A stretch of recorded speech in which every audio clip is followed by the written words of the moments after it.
भक्तानी नाम, याच्यामध्ये तीन गोष्टी, याच्यामध्ये देव आहे, याच्यामध्ये भक्त आहे आणि याच्यामध्ये भगवंताचे भक्त आणि भगवंताचं नाम, या तीन गोष्टीचा विचार या कथेमध्ये आपल्याला पाहायचा.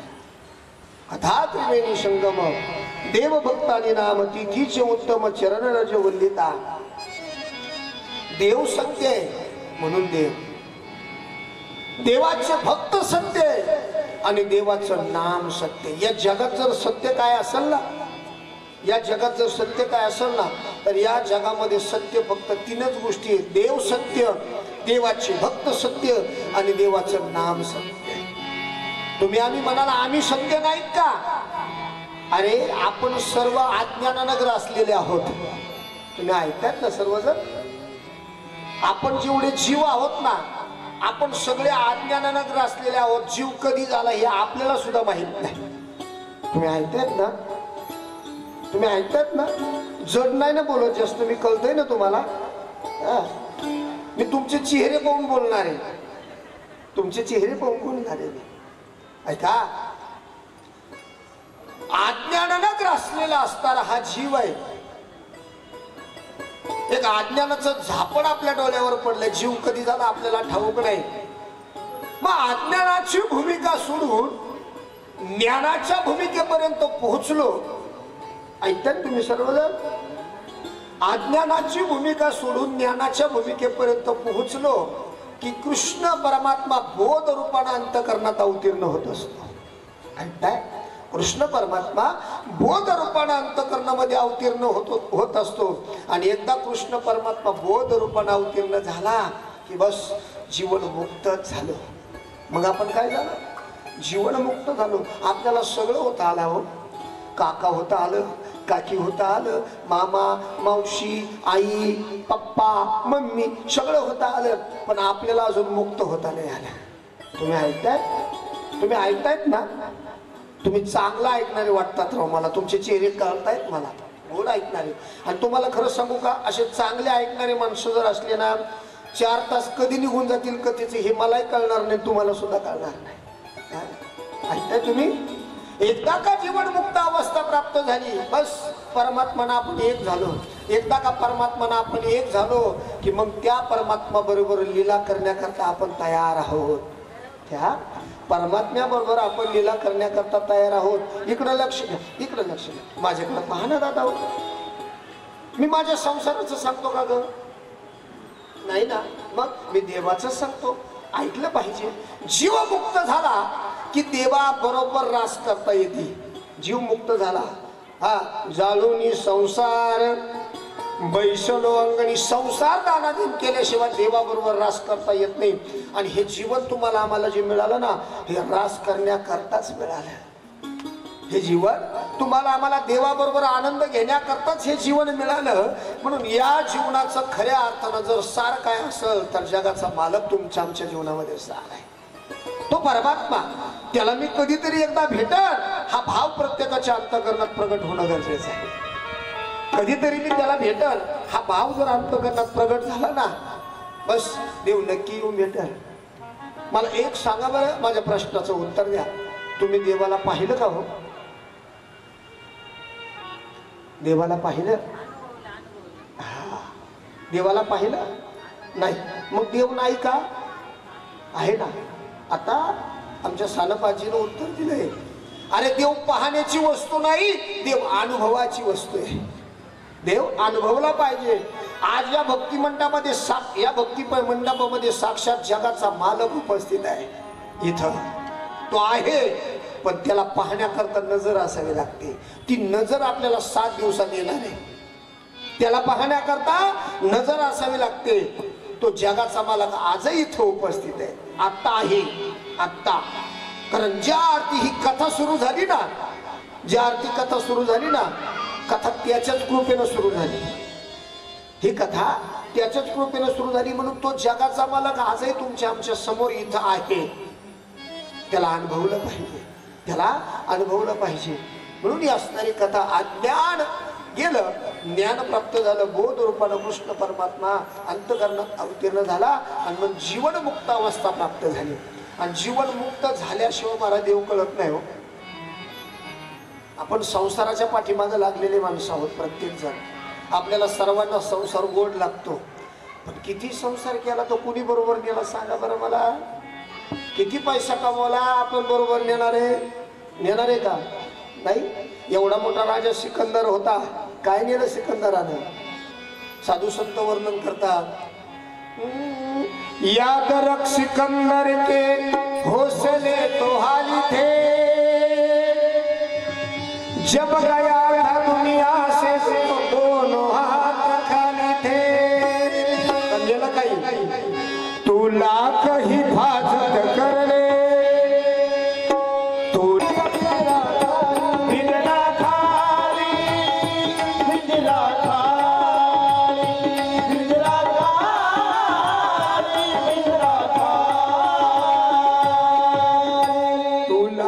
हिफाजत करले.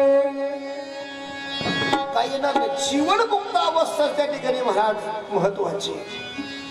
जीवनमुक्त झालं पाहिजे. मी पुढे बोलणार आहे. आपल्याला अजून 7 दिवस बोलायचे, भरपूर ऐकायचे, खूप सांगणार आहे. आणि तुम्ही फक्त ऐकायचा कंटाळा करू नका. मला कथा सांगायला बसलं ना, माझं काही दुखत नाही बाबा. डोकं दुखत नाही, तोंड दुखत नाही, काय दुखत नाही. कारण आमची आई म्हणत असते नेहमी, तुझं जर खापराचं तोंड असतं तर फुटूनच गेलं असतं. मला सांगायला कंटाळा नाही, फक्त तुम्ही ऐकायला कंटाळा करू नका. माय बाप माझ्या देवाची कथा सांगणार आहे, तुम्ही कंटाळा करू नका. चला पुढे. ही कथा, या कथेमध्ये देव सत्य आहे, या कथेमध्ये भक्त सत्य आहे, या कथेमध्ये देवाचं नाव सत्य आहे. म्हणून सत्य. संसार मिथ्ये, जगाचा मालक सत्य. मी बोलत नाही प्रमाणे, सत्य तू विठ्ठला, कागा हा दाविला जगता भास. 3 वेळेला सत्य म्हणले. सत्य तू 3 वेळेला का म्हटले असतील? कारण 3 लोक आहेत ना, या त्रैलोक्यामध्ये 3 ठिकाणी तो सत्य म्हणून 3 वेळेला म्हणले. सत्य तू. एकदा म्हणून राहिला असताना सत्य तू विठ्ठला नाही ना, 3 वेळेला म्हणले. सत्य तू 3 वेळेला. हा परमात्मा सत्य आणि देवाचं नाव सत्य. ऐका, आज आपण या ठिकाणी कथा ऐकतो ना महाराज. ही कथा ऐकण्याकरता पुण्य असावं लागतं. आणि ह्या कथा ऐकण्याकरता, ही कथा सांगण्याकरता, ही कथा जीवनामध्ये उतरवण्याकरता जीवनामध्ये संत सुद्धा येणं गरजेचं आहे. विवेक त्या ठिकाणी प्राप्त झाला पाहिजे कथा ऐकताना. स्वामी तुळशीदासजी सांगतात, बिनु सत्संग विवेक न होई, राम कृपा बिनु सुलभ सोई. बिनु सत्संग विवेक न होई, राम कृपा बिनु सुलभ सोई. बिनु सत्संग विवेक न होई, राम कृपा बिनु सुलभ नसे. रामाची कृपा झाल्याशिवाय जीवनामध्ये या गोष्टी घडत नसतात. रामाची कृपा झाल्याशिवाय या जीवनामध्ये या गोष्टी घडत नसतात. आणि याकरता चांगले संत जीवनामध्ये सुद्धा येणं गरजेचं आहे. देव कोणाला कळाला हो? देव कोणाला कळाला? देव समजून सांगण्याकरता संत आहे. फार पूर्वी तुकोबाराय म्हटले होते, देव घ्या कोणी. आयता आला घर पुसून. आपल्या समाजातले लोक म्हणले देव न लगे नको म्हणले आम्हाला. पण आता देवाची गरज वाटते आणि हे दाखवण्याकरता संत आहे महाराज. आणि असे संत जीवनामध्ये येण्याकरता सुद्धा पुण्य असावं लागतं. बहु अवघड आहे संत भेटी, परी जग जेठी करुणा केली.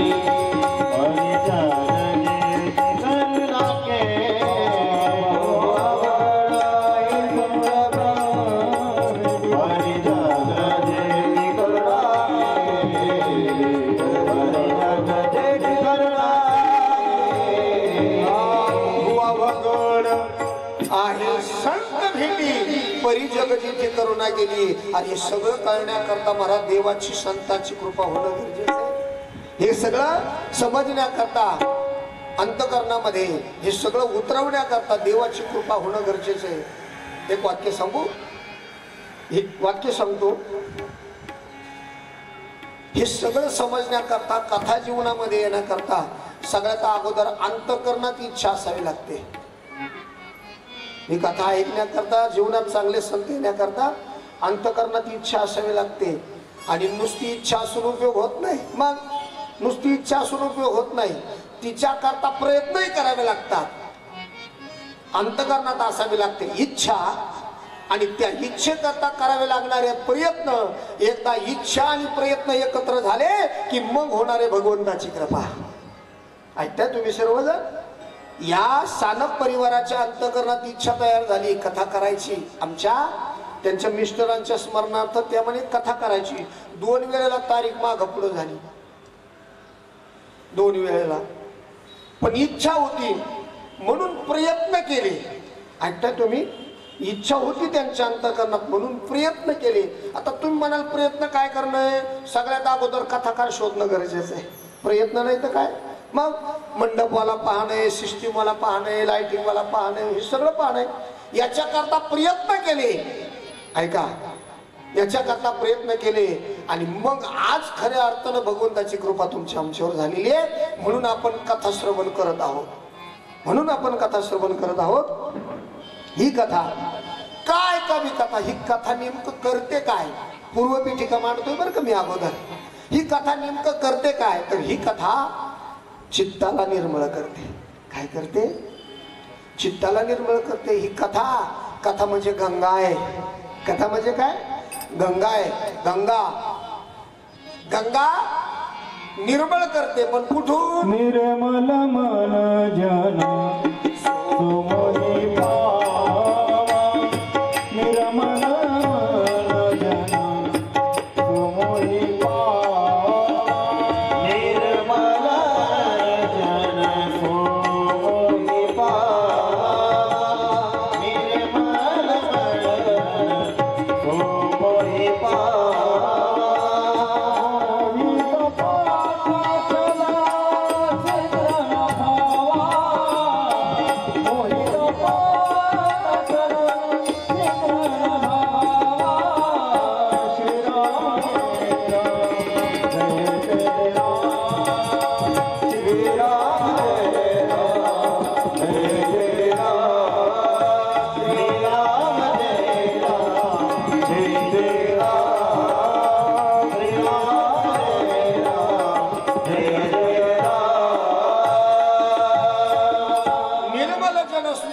सोमोही पावा. कथा ही गंगा आहे. ही कथा तुम्हाला आम्हाला सर्वाला निर्मळ करते. कथा रूपी गंगा. ही कथा म्हणजे गंमत आहे. एक गंगा भगवान शंकराच्या जटोतून निघाली ती बहिरंगाला निर्मळ करते, आणि एक गंगा भगवान शंकराच्या मुखारविंदातून निघाली ती चित्ताला निर्मळ करते. आणि बाहेरून निर्मळ होण्याची गरज आहे आणि आतून सुद्धा निर्मळ होण्याची गरज आहे. तुम्ही ऐकतायत ना? बाहेरून निर्मळ होण्याची गरज. आता गंगा वाहती गंगा आहे. आता तुमच्याकडे आहे गंगा इथं माहिती आहे सर्वांना, गोदावरी ही गंगा आहे. ही गंगा वाहते ना, हिला किती तट आहेत रे? किती तट आहेत? तट म्हणजे कडा किती आहे? 2. तशी ही जी गंगा आहे ना, हिला सुद्धा दोन तट आहेत. हिला सुद्धा 2 तटे. या कथारूपी गंगेला 2 तटे. एक तटाचं नाव आहे वैराग्य आणि दुसऱ्या तटाचं नाव आहे ज्ञान. एक तट आहे ज्ञान आणि दुसरं तट आहे वैराग्य. 2 तटे या कथेला. कथारूपी गंगा एक शिवाच्या मुखारविंदातून निघाली ती कथारूपी गंगा आहे, आणि एक जटेतून निघाली तीही वाहती गंगा आहे. म्हणून बाहेरून निर्मळ होण्याची गरज आहे आणि आतून सुद्धा निर्मळ होण्याची गरज आहे. तुम्ही म्हणाल बाहेरून निर्मळ होतो. आम्ही लोक दररोज सकाळी उठल्यानंतर स्नान करतो, चांगला शॅम्पू वापरतो, चांगली साबण वापरतो, मग आम्ही बाहेरून निर्मळ होतोच. मग आतून काय निर्मळ होण्याची गरज आहे असा प्रश्न तुम्हाला मला पडला असेल. बाहेरून तर निर्मळ होतो, मग आतून का निर्मळ होण्याची गरज याच्या करता सांगतो आहे का? देव नुसता बाहेरून पाहत नाही, मग देव आतून सुद्धा पाहतो. देव कुठून पाहतो? देव आतून सुद्धा पाहतो. मग आतून निर्मळ होण्याची गरज आहे. आता तुम्ही आम्ही सर्व संसारातली माणसं आहोत की नाही? आपण संसारातलीच आहोत, ऐक नाही? मग आता मला सांगा, आपण संसारातली माणसं असताना सुद्धा आपण संसारानं बरबटलेली माणसं आहोत सगळे. संसारातली माणसं असताना सुद्धा बसायला जागा किती चांगली पाहतो.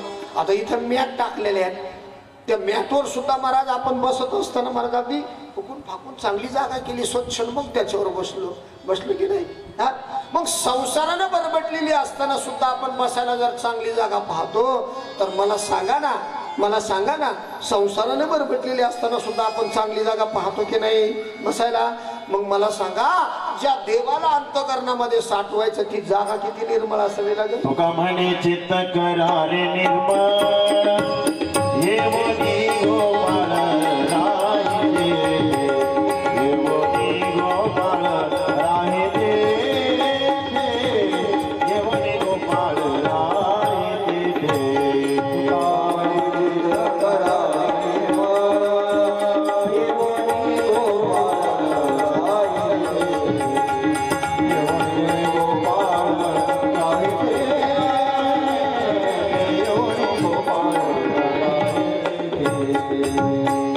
तुका म्हणे चित्त करारे निर्मळ, म्हणून आतून निर्मळ होण्याची गरज आहे. आतून निर्मळ होण्याची गरज आहे, म्हणून आतून निर्मळ होण्याकरता कथा श्रवण करणं गरजेचं आहे. काय ठेवत नाही देवा, आतून एकदा कथा ऐकायला लागलं ना, आपण सुरुवातीपासून कथा ऐकली ना, आतमध्ये काहीच राहत नाही, सगळं